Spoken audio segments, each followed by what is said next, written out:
What are future non-invasive treatments for CIN? Imagine a future where treating precancerous changes in the cervix could be done without cutting or removing tissue.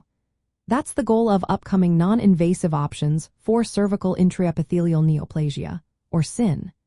These treatments aim to protect the cervix, reduce complications, and make care easier and more comfortable. Researchers are exploring several promising methods that could change how we manage CIN. One exciting approach is non-invasive physical plasma, or NIP. This technique uses a special device that creates a gentle plasma to target and treat CIN lesions. It works without surgery, doesn't requiring anesthesia, and preserves healthy tissue. Unlike traditional methods like cold knife kanazatpun or large loop excision, NIP avoids removing parts of the cervix, which can help reduce risks like preterm birth later on.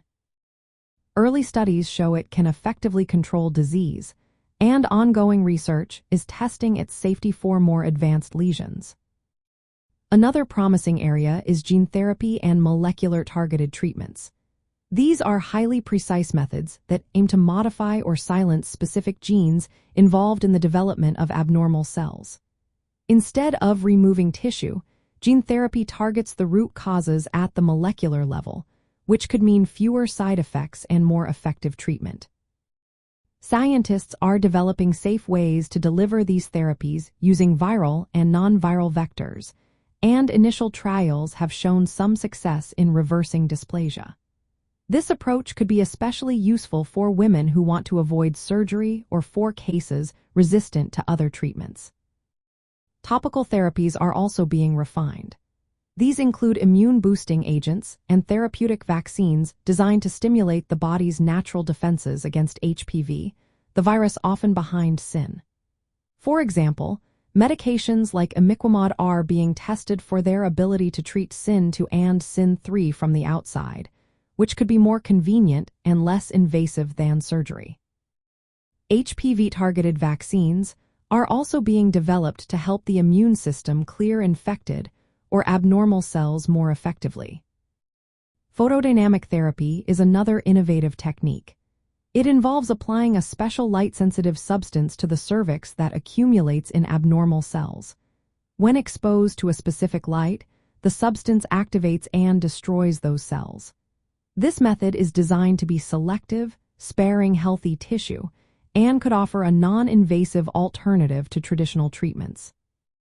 Finally, cutting-edge research is exploring gene editing tools like CRISPR.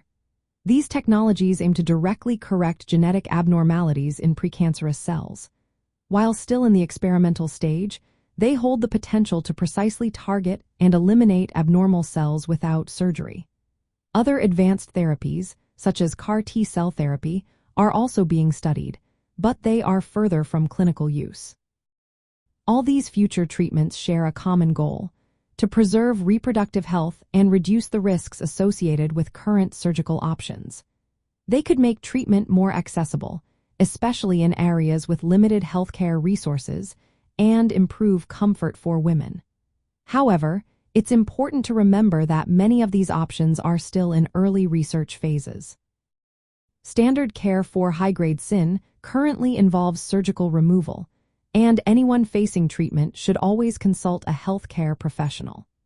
Ongoing studies will help determine how safe and effective these new approaches truly are, paving the way for a future where managing cervical precancer becomes even safer and less invasive.